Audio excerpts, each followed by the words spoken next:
They said Africa was illiterate. That civilization came to Africa, not from it. But what if I told you that buried beneath these sands lies a library older than Alexandria, filled with forbidden texts so powerful, entire empires tried to erase them from history? Texts that spoke of galaxies before telescopes, of medicine before modern science, of kingdoms that ruled with wisdom older than Rome.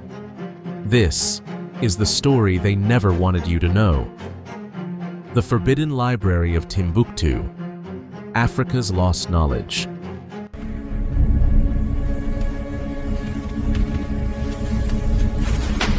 Centuries before the word civilization was spoken in Greek or Latin, African scribes were already recording the stars.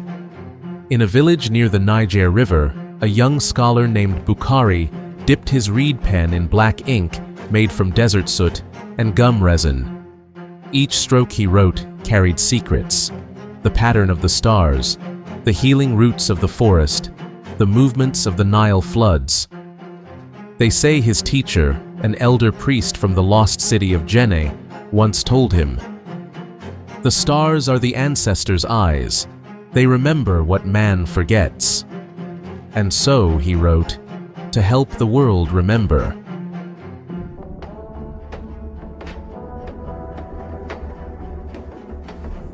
By the 13th century, Timbuktu had become more than a city. It was an idea, a place where the mind was sacred.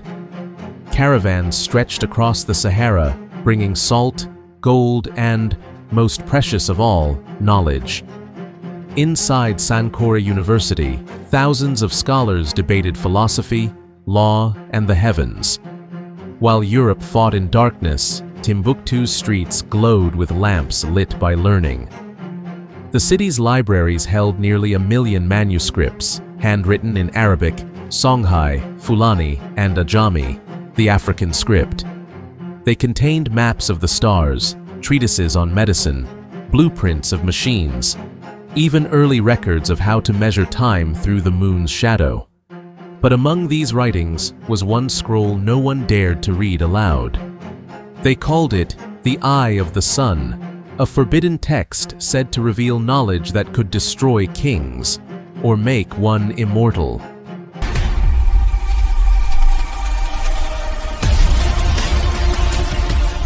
In 1591, greed came for Timbuktu.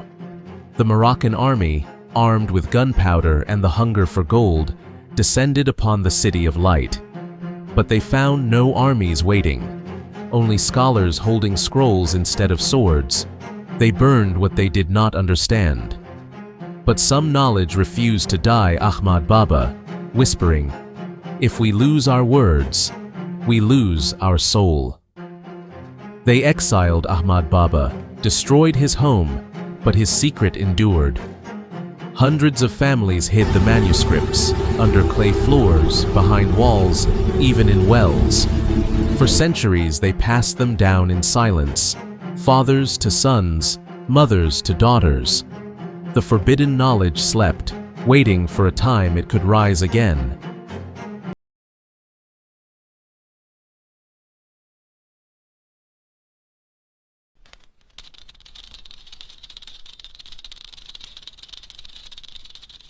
In 2012, the shadows returned.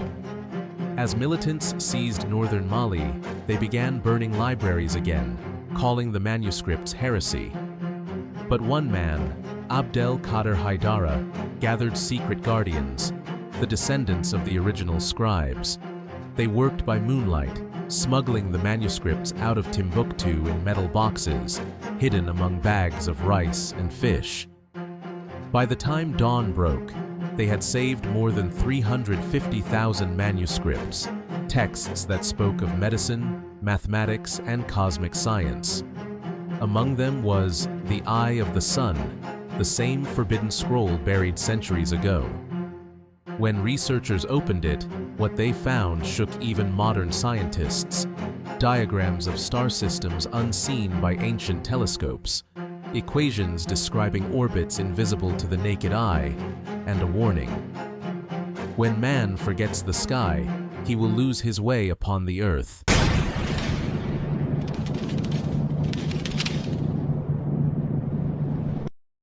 History was rewritten by outsiders, erased, simplified, buried.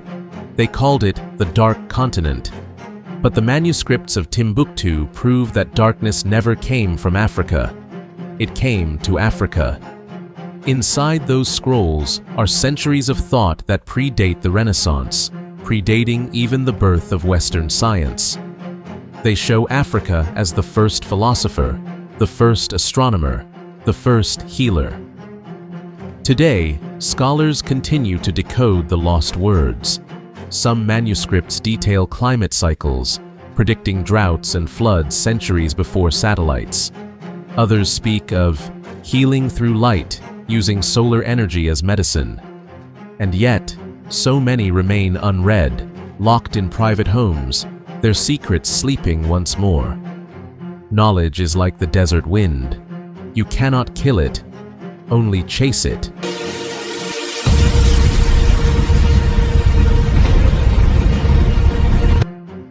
Perhaps the Library of Timbuktu was never lost, only waiting for the right generation to listen again. And if those ancient words speak true, then Africa's greatest story is not lost. Knowledge buried is never dead. It only waits beneath the sand.